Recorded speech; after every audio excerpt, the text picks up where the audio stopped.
Okay, we are live. Good evening, friends. I, Moumita Pal, welcome you to the Stories of Beliefs and Social Customs under TMYS Review June 2022 in collaboration with Global South Colloquium, University of Victoria. We are calling for submissions of essays, poems, and short stories under the project. To know more about the submission guidelines and the project architecture, please visit www.tellmeyourstory.biz. This evening, I consider myself very privileged to be in the company of our esteemed panelists, Professor Sureka Chukali and Professor Michael Baltutis, to share their views and insights. The topic of today's discussion is science behind age-old superstitions and customs in India. All they are experts in this area with many years of professional experience. So, before we start today's discussion, I would like to take the opportunity to introduce our speakers. Our first panelist tonight is Dr. Sureka Chukali. She is currently head School of Humanities and Social Science at Christ University, Delhi NCR campus. She has 17 years of overall work experience in teaching, research, practice, and administration. She specializes in the discipline of psychology. She has initiated and coordinated various conferences, seminars, workshops, and other academic activities. She completed a major research project on principal investigator on superstitious behavior in Indian context. The research involved developing a psychometric assessment of superstitious behavior and adopted a mixed methods approach. It involved looking both at demographic correlates and qualitatively exploring how people get socialized to superstitious behavior and what makes them sustain. We welcome you, ma'am. Thank you for joining us today. Thank you so much, Moumita, and it's lovely to be here on this platform. Our second panelist is Dr. Michael Palatiutis. He is an associate professor of global religions at the University of Wisconsin, Oshkosh, where he teaches courses on the classical and contemporary Hindu and Buddhist traditions of India and Nepal. His research includes publications on the use of religious rhetoric deployed by erstwhile uh, King of Nepal, the transgressive god Bhairab central to the religion in Nepal, and the festival of Indra as it is celebrated both in classical Sanskrit text and in contemporary Kathmandu. We welcome you, sir. Thank you for joining. Greetings, Moumita. It's very good to be here. Thank you. So, okay, Mr. Raza has joined. Our third panelist tonight is Mr. Gauhar Raza. He is a former chief scientist, CSRI, India, and a professor ACSIR. His area of expertise is public understanding of science and scientific temper. His latest book, Science and Communication Practices in China, was published in 2021. During the corona pandemic, he carried out two rounds of scientific attitudinal surveys and published reports entitled Pulse of the Pandemic.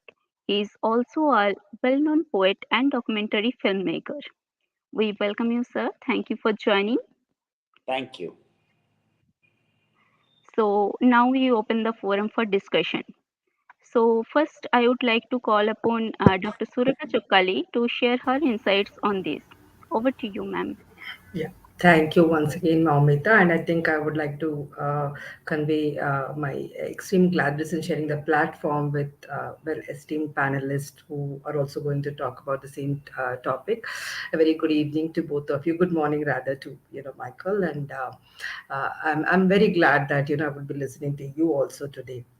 So, as you have introduced, Mamita, I think superstitions was something which had piqued my interest, a couple of years back, and I wanted to understand what makes people follow these practices, and at the same time, what is it that makes them continue following these superstitious beliefs. So what I've seen is when you ask someone, are you a superstitious person, or are you someone who believe in superstitions? Majority of the times, the response I have seen is that they say no, it's not some, I'm not superstitious, or I'm not someone who practice these beliefs. But all those people, it's not a good thing, and these are the beliefs which mostly others are practicing. But when you get down to conversation, and then when you try to check with them, if they have some behaviors, or if they have some kind of practices which they indulge in, which are beliefs related to luck, or something related to good luck beliefs, or those things, then they are definitely people who are practicing. So superstitions, I think, is a very widespread phenomenon, and it usually has a very strong presence, and I don't think it is something which is going to fade out anytime soon as well.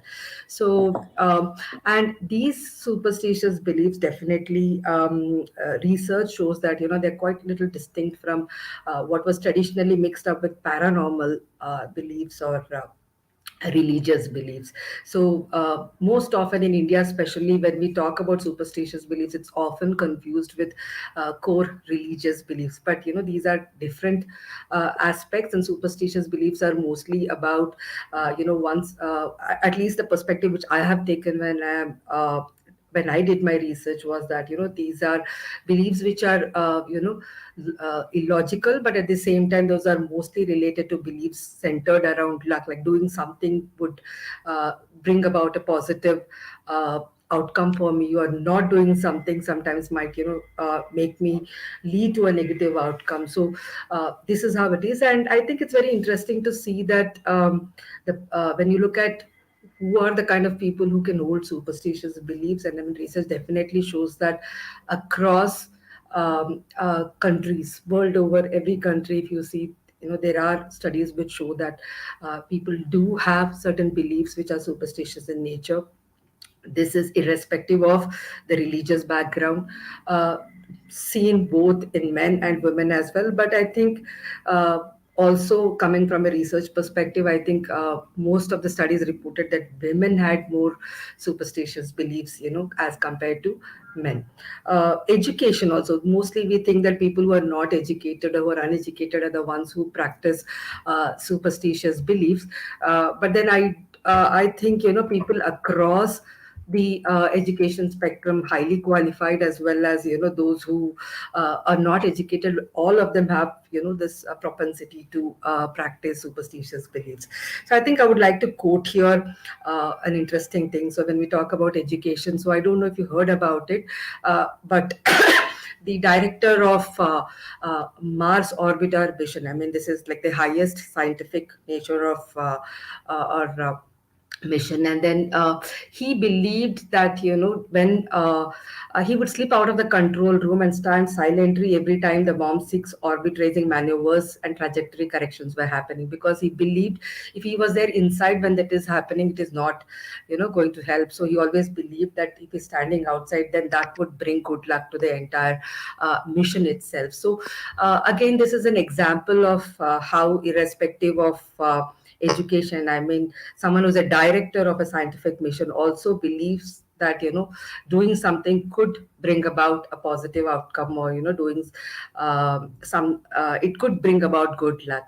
And these beliefs are something which I think are always seen in our day-to-day activities as well, and not just that, but across different sections, whether it's business, if you look at market, how people buy, consumer behavior, medical field, if you see, there are some practices which are there across the sector. So we know that people prefer to buy houses in auspicious, I mean, in a particular dates, avoid particular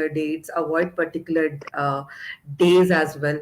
And we also know that a lot of buying behavior is also centered around what is considered to be like good luck, what would bring, like, if you see most of the things which people buy in their home, we think about wind chimes and all of these which are supposed to ward off ill luck, and then bring in good luck charms which are there, which people buy and decorate it in their house spaces as well.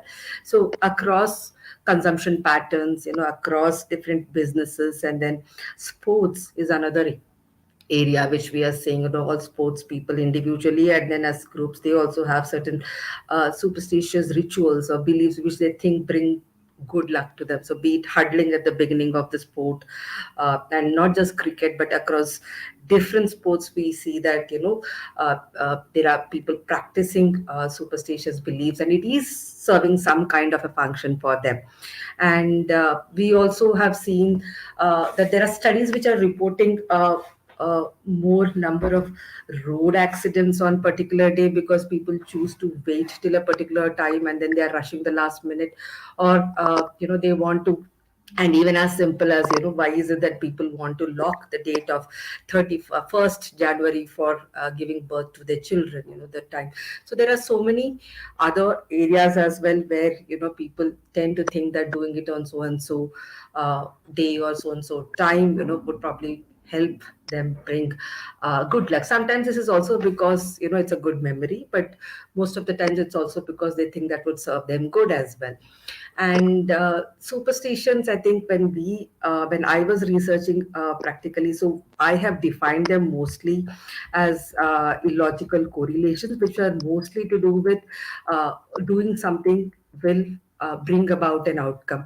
And it is distinct from paranormal beliefs, which are mostly, when we say paranormal, which are against nature, like when we look at ESP or belief in aliens. So those are a different section of beliefs. And also when we look at not just paranormal beliefs but any astrology, and those are all not something which are collectively considered under superstitious beliefs.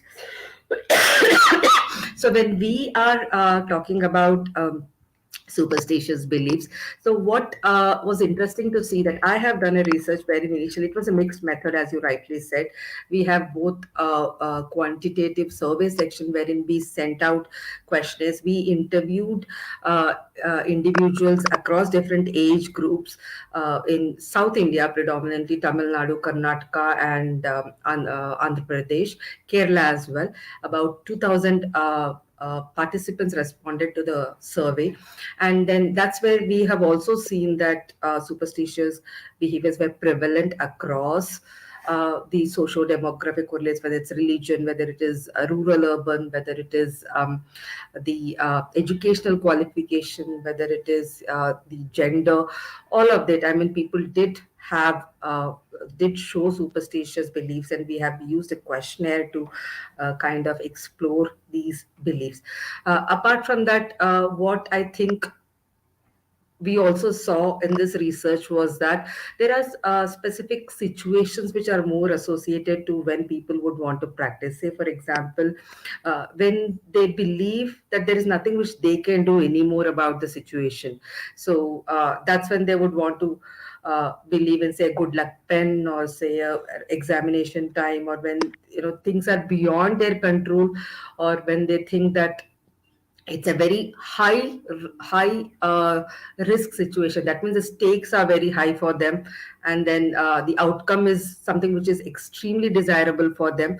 And that's when they tend to also, apart from putting in efforts, also involve in certain practices which they believe that could change the outcome for the positive as well. We also saw that people who are highly hopeful and highly optimistic are the ones also who tend to practice these behaviors. And then unpredictable situations. So when they do not know what to expect from a particular situation, or when they think that there is they do not know anything specific which they could do or they have to contribute to. So those are some situations which we have seen that they are people would want to go about practicing superstitions. So the second part of a study was to do with the qualitative. So we did focus group discussions wherein we brought different we did discussions across different age groups as well as from specific to gender as well. And here we wanted to kind of explore why is it that when people know that these are probably irrational or sometimes illogical, but what makes them initiate those, and at the same time, why is it that they are maintaining these behaviors? I mean, it's not like it's just a one time thing, but why does it tend to become repetitive?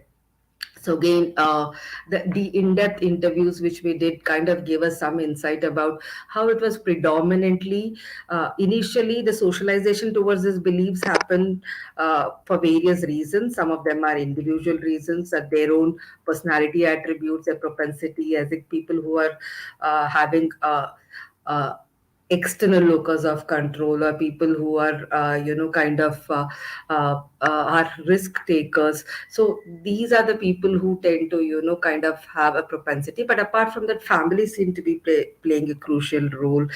So what we learn, reinforcement principles, if we have to say so, when I did it a particular way and it worked for me, so I want a similar kind of a positive outcome, then I tend to repeat that particular practice once again for me, because the last time I tried it out, it worked for me, and that was a very good response outcome which I got.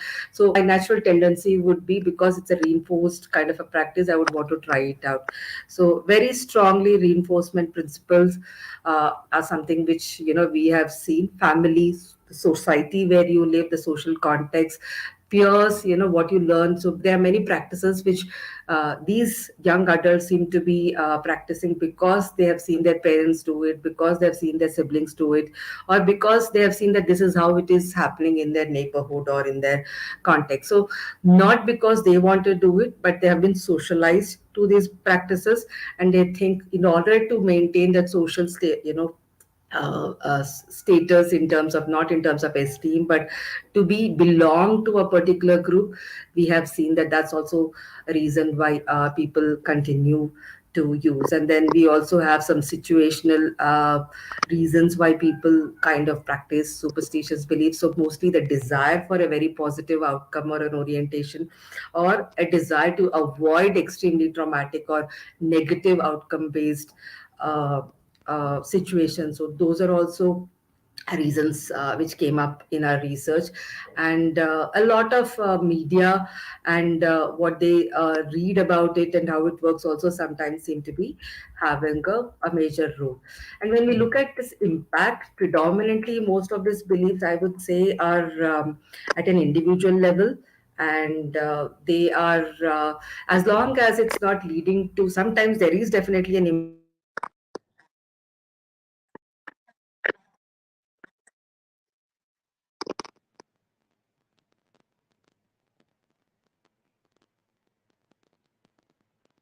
impact, but most of the time it's not leading to interference with their own effectiveness in everyday life, and then interference for people around, or the situations around, or the place around, then that's when I think there needs to be an intervention, and then people need to relook and rework on their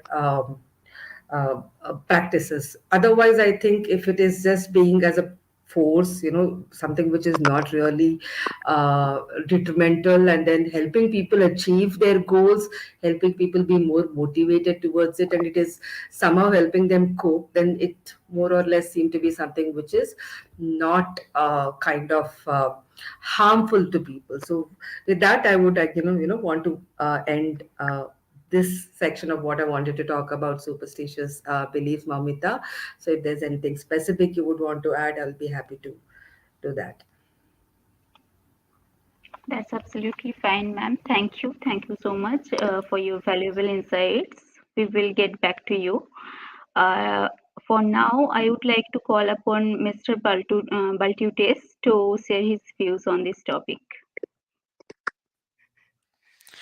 Great, thank you. And if you would start the slides, I've got a couple of images that I want to show along with, there they are, along with what I want to talk about here. And my research is on the Indra Festival in both classical Sanskrit texts and in contemporary Nepal.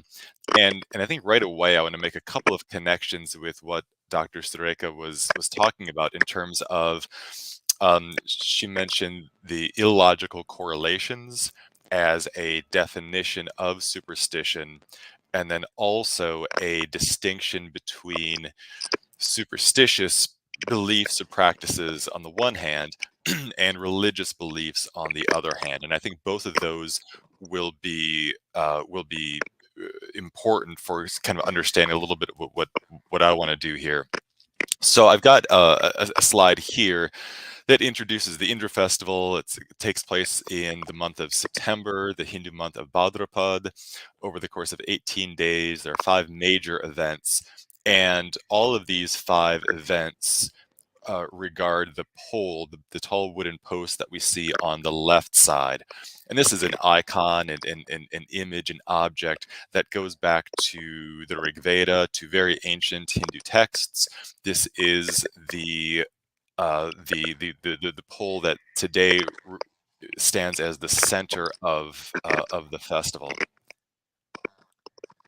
I'm wondering, does somebody have a microphone on that's, or is that me making noise in the background?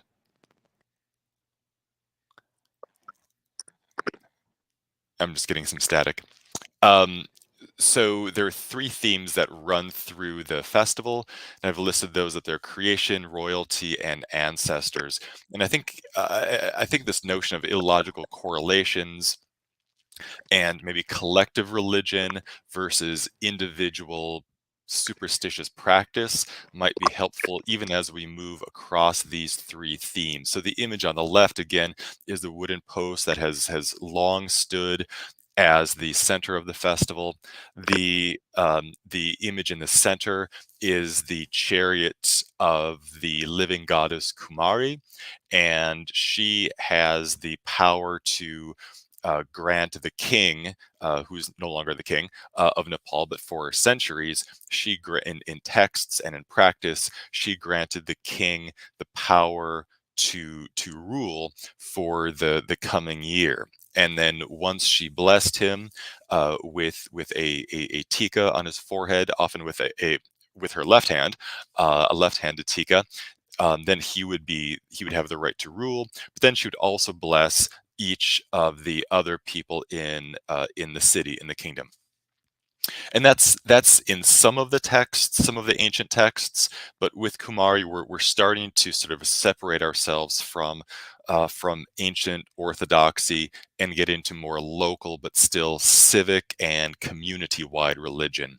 The image on the right is a very local festival, a local part of the festival, and we see members of a family led by the elder of that particular family. And on the evening of the first day of the festival, they return to their ancestral home which is in one neighborhood in the center of Kathmandu, and they worship, they venerate, they regard this smaller wooden post that they installed just for the duration of this festival, and it represents their ancestors.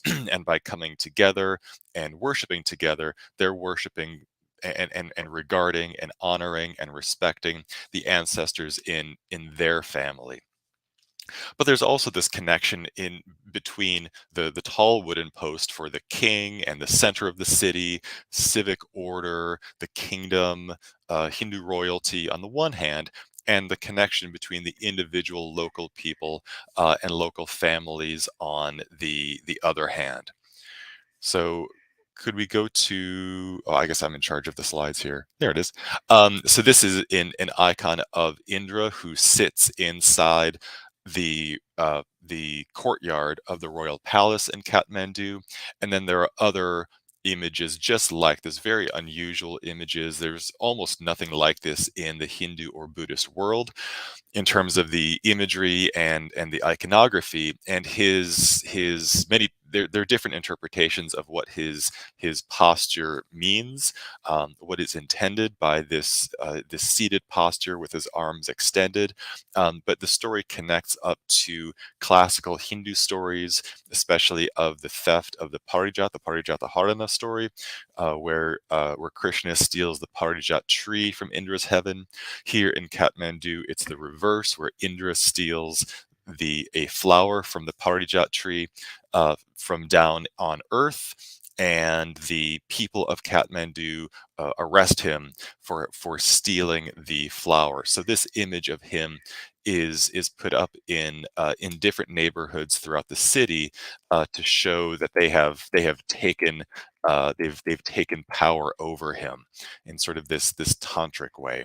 So again, we're on this sort of spectrum from collective ancient orthodox religious beliefs to individual or neighborhood or family rites and rituals that are meant to take power over this very powerful ancient and Vedic god of rain, of storm, of fertility, and of warriors. And here we have one of the families that is performing a puja to their icon of Indra in their particular neighborhood. And again, all of the family is there, the neighborhood is there. Women who have married outside of the family return on this day in order to participate in this very small neighborhood puja, though one that is also taking place in different ways in different neighborhoods throughout the city. And then at the end of that puja, they put Indra on top of this tall platform that we see on the right. He is carried out from his neighborhood through the public square and then installed on these tall platforms in very public parts of the neighborhood, maybe 6 or 7 places throughout the city. Probably there used to be more in the old days. Some of these images have been stolen and ended up in museums and private collections. The one on the right was remade, rebuilt by the community some 20 or 30 years ago. But it's an image of humiliating the thief of the Parijat flower, Indra, who is also again connected to local people, to ancestors, to local families and communities. So we have this not just maybe a dichotomy or a difference between traditional religious beliefs on the one hand and individual. I'm not sure if this even goes to the level of superstition, but we see a sort of spectrum of belief and practice and imagery. Some of them have connections to the ancient texts, and some of them are extraordinarily local, and are virtually unknown outside of the city of Kathmandu. And here we have the Kumari as well. And one of the things that I think connects all of these practices and narratives, stories, and images is simply the theme of humanity. And in spite of what we might think of the practices, especially for somebody who is not religious or who has never seen this, who is not familiar with Hindu practices, there's a notion of humanity. There are communities, there are families, there are people who are involved in these practices, and they're reinforcing their own humanity, their relationship to their families, to communities, even to the nation, and to the king. And I think maybe here with Kumari and the king, we have one of these illogical correlations where the powerful Hindu king of the nation is seen to be blessed by, to receive his ability and right to rule the kingdom by a girl. And then again, there are many connections to the ancestors throughout this festival, including the elephant, the form of Ganesh or Airavat, the elephant that Indra rides. And there are many shrines that are set up throughout the city during the first day of the festival, and there's food distributed to people who have lost a family member during the year. And the food is meant to celebrate, to bring neighborhoods and communities and the city together as everybody remembers those people who have died throughout the year. There are also images of Bhairav, who is raised specifically during this festival, and this particular image of Bhairav, and you see his puja at the beginning of the festival and towards the end of the festival, and he's sort of tilted on one side. His paint has been smudged a bit. He's received much puja over the course of the 18 days. But he also is an ancestor of the local people, and there are many stories told about him, really not just to Bhairav in general, but to this particular Bhairav, Akash Bhairav in this neighborhood, who is seen as the ancestor of all of the people of this neighborhood and of the city. So again, we're getting much farther away from standard Orthodox traditional beliefs. And again, here we just have another reminder of the ancestors and the many ways that ancestors are regarded and remembered during the festival. And again, so I'll conclude there, and I want us to think, again, about this notion of illogical correlation, which I think is a really helpful term, and then maybe again about a spectrum of practice and beliefs from Orthodox, standard, Sanskritic, textual on the one hand, to very local, family, and community-oriented beliefs and practices that reinforce in many ways the humanity of the city throughout. Thank you. Thank you, sir. Thank you so much for sharing these images and shedding light to this particular festival, especially related to the Indra Festival. Thank you so much for this. So now I would like to move on to Mr. Gauhar Raza. Sir, I would like to request you to, sorry, so am I audible? I can hear you, yes. Sir, I request you to share your insights on this.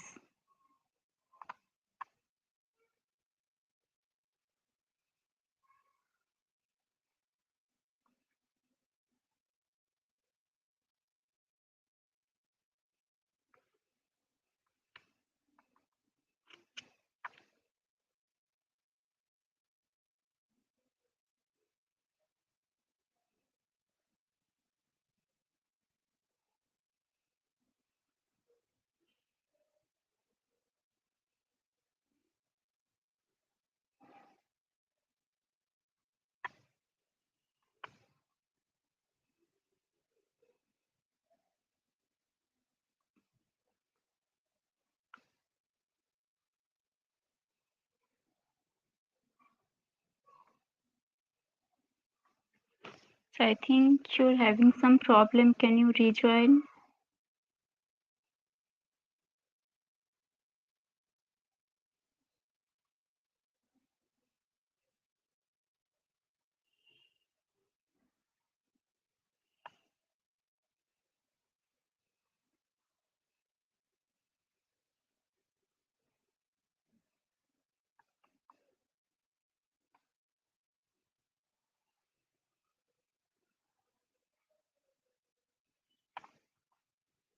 So please exit and rejoin.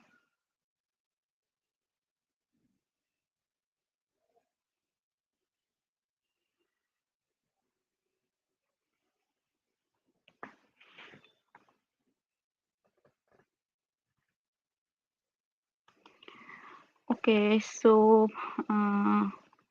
now I would like to move on to the question answer session, and then we will get back to Mr. Gaur Raza. So I would first like to come to Dr. Chukkali. Ma'am, my first question to you is that you have co-authored an article, Development and Validation of Superstitious Belief Scale, along with Anjali Dev, which reflects six-factor structure in superstitious belief scale. We would love to hear about that. Yes, Moumita. Yeah. So I think as part of my research, I was also involved in designing and developing a psychometric assessment tool to explore superstitious beliefs because when we reviewed the literature, the number of scales which were available were very limited. And also, as I said, there was a lot of confusion related to the conceptual clarity in terms of how superstitions were understood across the few scales which were available. And also this construct is such that you would not be able to it has to be culturally relevant as well, because most of the tools out there had some elements of existing superstitious practices which were more culturally appropriate in the context which where they have designed it.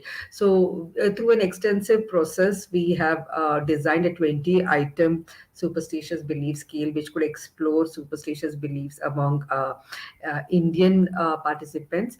And while we explored the factor structure, we were able to come up with six major dimensions. So one of the important ones, as I was talking about, right, even in my previous conversation, is about beliefs related to good luck. So the participants and their belief that doing something could bring about good luck for them. Then the second dimension was on beliefs related to bad luck, that that they would their belief related to when they would do something or when they would avoid doing something, it would bring about bad luck. There was also this another dimensions which we thought it's not clearly good luck and bad luck, but there was also an aspect related to people who believe that luck can change. So that's the third aspect, which dimension which came up. And apart from these three, we also had a dimension which spoke about popular beliefs in Indian context, like not being able to start with what you wanted to do when a black cat crosses your path, or things like not doing things on Friday the 13th or things like those. So this is a dimension which spoke about it. And apart from that, the last two factors were mostly some specific behaviors. So thought, I believe that I want to do this is something, but I'm actually doing something, is the behavior. So the superstitious behavior, some action rituals which they participate in.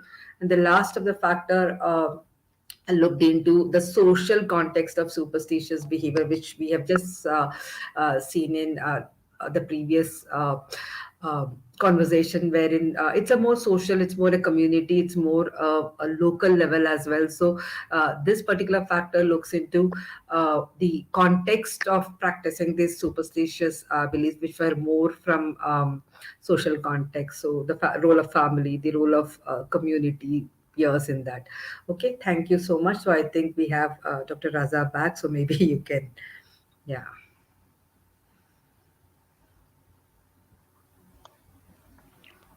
So can you hear us?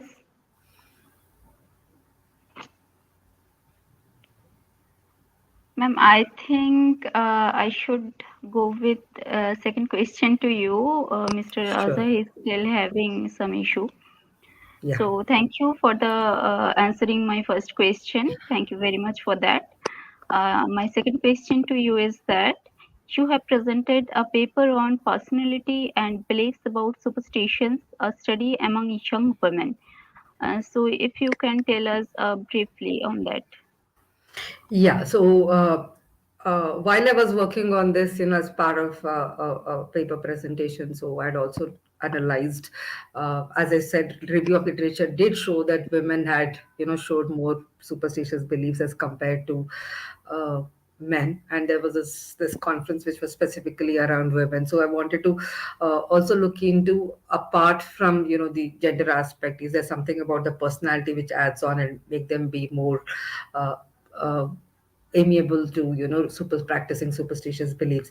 So we used the scale, superstitious belief scale, as well as the big five personality questionnaire, which is one of the popular tools used for assessing personality of individuals on five major aspects, which is extroversion, introversion, to what extent are they agreeable, conscientiousness, the emotional stability, and one's openness to experience. So this study was done. The analysis was basically done on about 100 women who were young, 18 to 21 years, and the results showed that only specifically to the women's group, the agreeableness aspect of the personality seem to be more relevant, wherein this is a trait wherein which talks about to what extent people are cooperative. So the more cooperative, where the more they had an optimistic view about human nature, and the more people were able to get along with her, those were the ones who were able to show higher levels of superstitions as compared to those who were low on the street, who were extremely competitive with each other. This was one finding which was specific to the women's group. But I would also want to add that as part of my entire project, we also ran an analysis related to personality, which was for the entire group, combining both men and women. Interestingly, there, rather than agreeableness, it was conscientiousness which seemed to be more relevant. So when we say conscientiousness, this is something where people who are low are people who are usually a little laid back, and they are less goal oriented and less driven. So and people who scored low on conscientiousness were the ones who showed higher levels of superstitious beliefs, and rather than a person who was high, who was extremely good at self-discipline. So that was one aspect related to personality. And also neuroticism is another dimension wherein which is usually characterized by an extent of moodiness, a little anxiety, emotional instability. So it also showed that people who had were slightly higher on this trait of neuroticism, wherein they were a little characterized by anxiety and sadness, were the ones who were more prone to having higher, greater superstitious beliefs as compared to the other one. So this is something again about the personality which I saw in my own study. Yeah.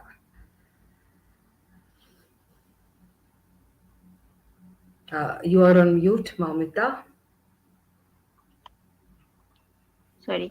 Thank you, ma'am. Thank you so much for answering this. And now I would like to ask you my third question. How customs and superstitions are related, and how does it affect society? Yes, I think that's a little interesting. So, customs, when we say, is actually a characteristic, a way of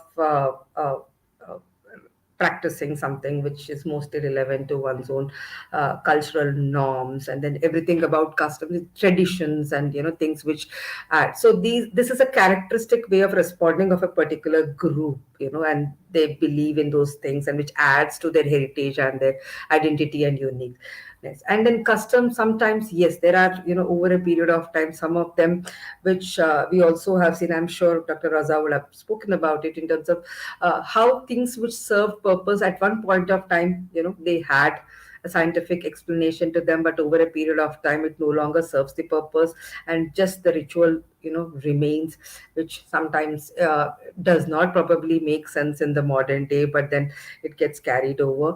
But again, I'll go back to when you speak about impact, Moumita, superstitions and then the, customs. So most of the research, I mean, though we think superstitions are something which are negative, I mean, that's something which comes to our mind all the time. These beliefs and practices should not be held by people who are educated. But what I have seen is this is one way of coping for people, for being able to reach their goals, to be able to hold on to something which is helping them move forward and then achieve their work. So as long as this is not interfering with their own effectiveness, as long as it's not kind of disastrous to others, or very risky to people's lives around, I think there is no harm if people have those small little, I mean, there's no harm if someone has a lucky pen or something. It's just helping them boost their self confidence. We have seen that having these sometimes gives them a higher level of confidence in those situations which otherwise would be very anxiety provoking. The thought that they have something which is going to support them during the situation is something which is going to have a positive outcome on people.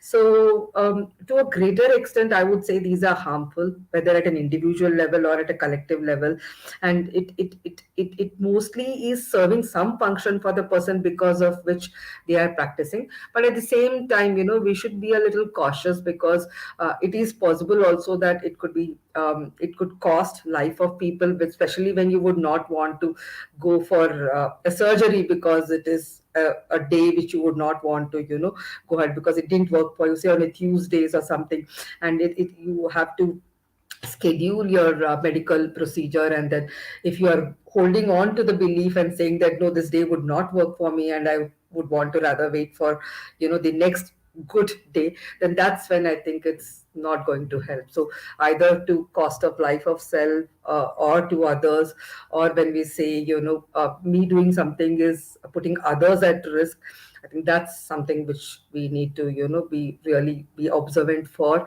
and see how it is interfering with others. But again, I would want to also say that though when I interact with people, a lot of them think these are some things which are really negative and people should not be, and they're like very outdated things. So we are only talking about simple beliefs related to, at least my concept definition was, as I was been telling, is about beliefs related to luck, that doing something. So those, I think, are rather serving some purpose for the people, and as long as they are not using that as an excuse to be procrastinate, to be laid back, and to disrupt work, whether theirs or others, then I think it's fine. So if you talk about impact, that is what I would say. And it has huge implications for businesses around today, across sectors. I mean, the number of studies which have been done across different sections are, and it's very thought provoking in terms of people and what kind of ripple effect it has, and commercially in terms of businesses as well. I hope I answered your question.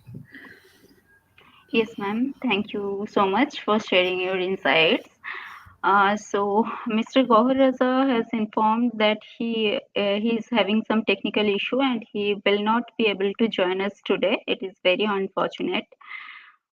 So, I would like to continue with Dr. Baltutis. So, sir, my first question to you is that you have done extensive research on Hindu and Buddhist myths and rituals. So, what are the main differences between these two religions and related myths and superstitions? Yeah, that's it's an interesting question, because we tend to think about Hinduism and Buddhism very, very differently. And I guess maybe just to double back to the previous question to Dr. Chukkali about I was thinking about superstitions within society generally, and then what we might call superstitions within a cultural religious context, right? Carrying a lucky pen does not connect up to really any culture. There's no cultural connection there at all. It's just an object. It's a utilitarian object that you use as a tool to sign your name or to fill out a document or something. And then what I'm interested in, not that I'm interested in that, but also on the more social cultural level, where do we see it, like with the Indra Festival, which is sort of both Hindu and Buddhist because it's Kathmandu.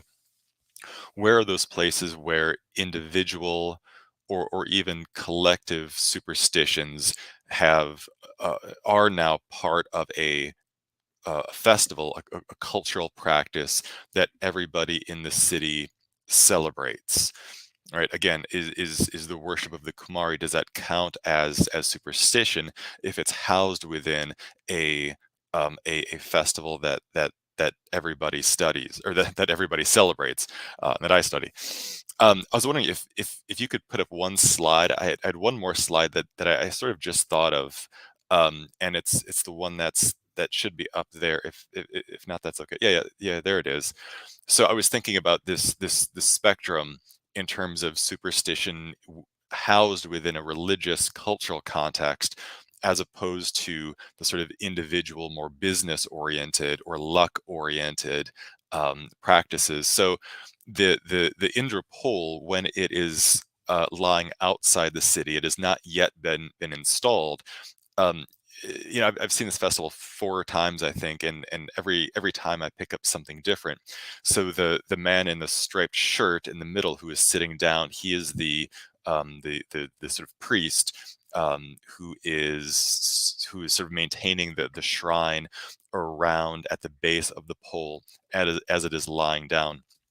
And I was talking to him, and he started telling me that that what he was doing was taking pieces of the pole, pulling slivers, splinters of the pole off of the tree, breaking them up, and then he's putting them into like a blue plastic bag.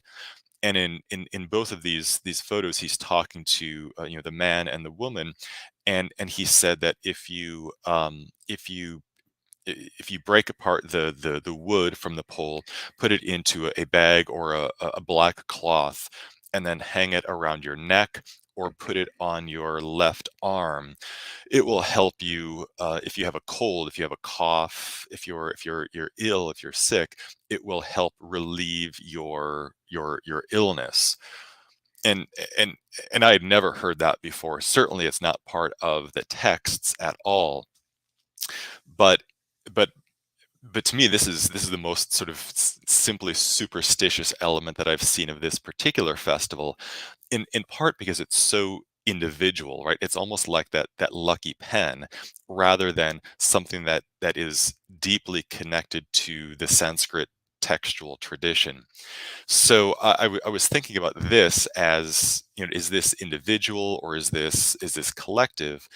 And if we think about this particular part in a vacuum, right, independently of everything else, yeah, it seems a little, strange, definitely superstitious. But then I was thinking, well, in my office at the university, okay, I took a little piece of the Indra pole also as a memento, as a souvenir, and I have it hanging in my office. And I've watched other people who take a little piece of the pole as a memento. But also the pole is connected to the king and the Kumari and royalty. So again, we get within a Hindu or Buddha. Actually, the man in the center, he is of the Manandar caste. So Manandar Jati. So he's more Buddhist than Hindu, as Manandars are. And the Kumari is from Shakya family, so she's more Buddhist than she is Hindu. So in terms of Hinduism and Buddhism, we're in Kathmandu. So I think this is my point: is that the religion, whether we say it's Hindu or Buddhist, to me that doesn't matter. And what matters to me is sort of on the psychological level, what do people need? And maybe there are some rituals that in the modern era seem like they're outdated, or they no longer fit. But thinking about the rituals, with the small local rituals with the ancestors, right, that's something that is very old, that's very connected again to the humanity of the place.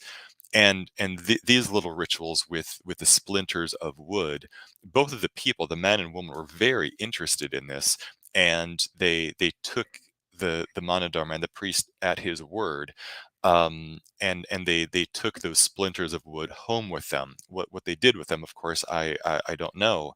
But I'm thinking about these larger cultural connections of this individual little superstitious rite, up to again, connections to the larger Hindu, Buddhist, and Sanskrit tradition.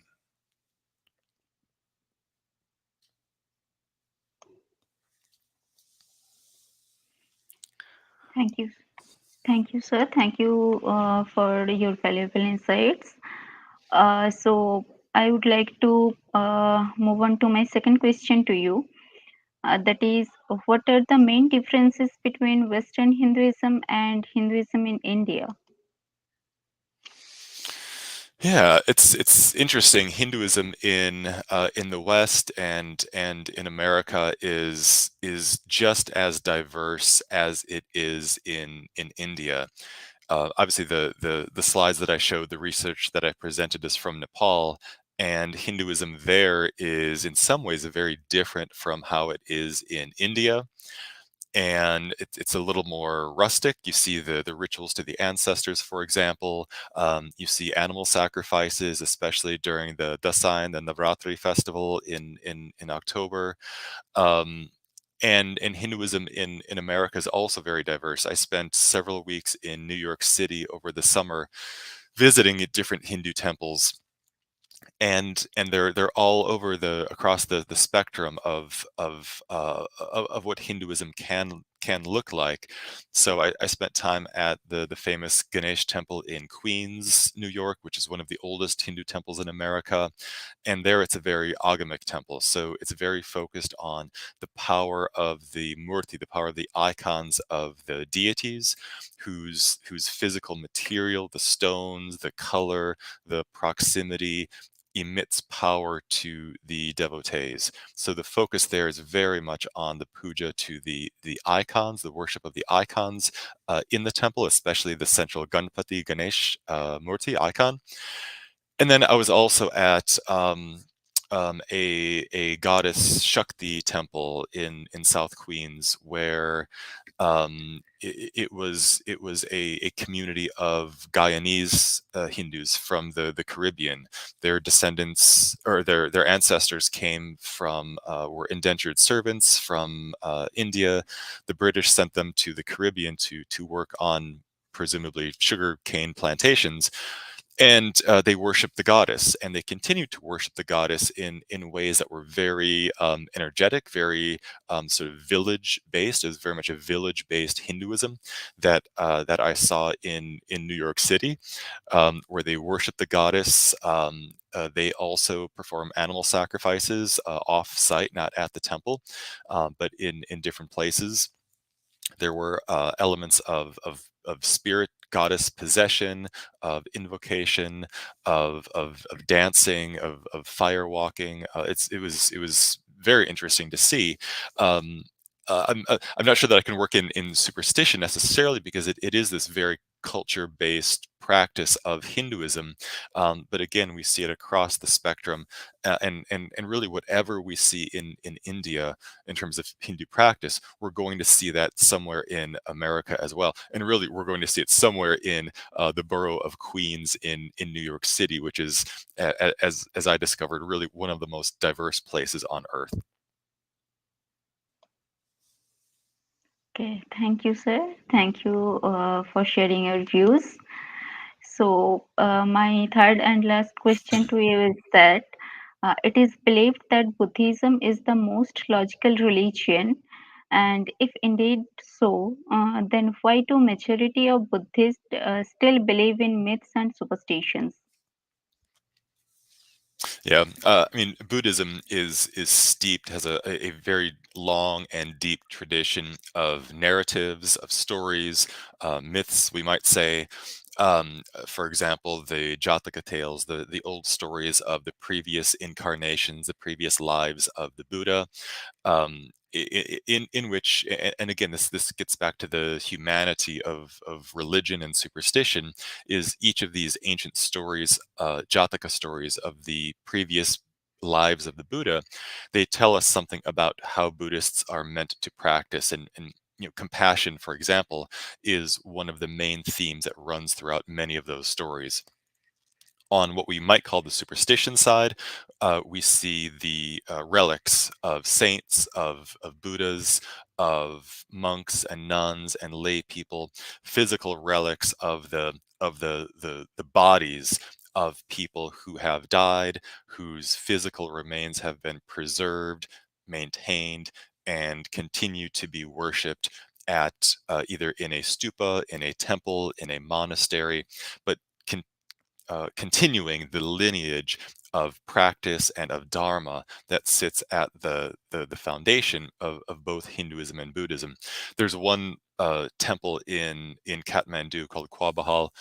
It's a Buddhist temple or monastery. There's some monks there, but largely it's a place to venerate images of Buddha and the Buddhas. And one of the primary practices there is the recitation of a text, of a sutra called the Pragyaparimita Sutra. And regular household or lay people will pay to have the text read by priests, Buddhist priests at the temple for all sorts of reasons. And the sorts of reasons that Dr. Chukkali mentioned in regular sort of everyday practice, for luck, for family, for health, for wealth, for children, for illness, for the ancestors, for getting a new job, right? Whatever it is in your life that is causing you anxiety, um, a coping mechanism, right? Something that is happening that you just want to take that extra step to make sure that it goes well. This particular temple is very famous. It's very famous overall, but it's especially famous for its recitation of this traditional Buddhist text, which is sometimes very long. It sometimes takes many days, 5 days or so, for many priests to recite the entire text. But again, this is one of these places where I think that we see that the illogical correlation between the recitation of this text and the benefits that it brings in many areas of life to the people who support the Buddhist monastery.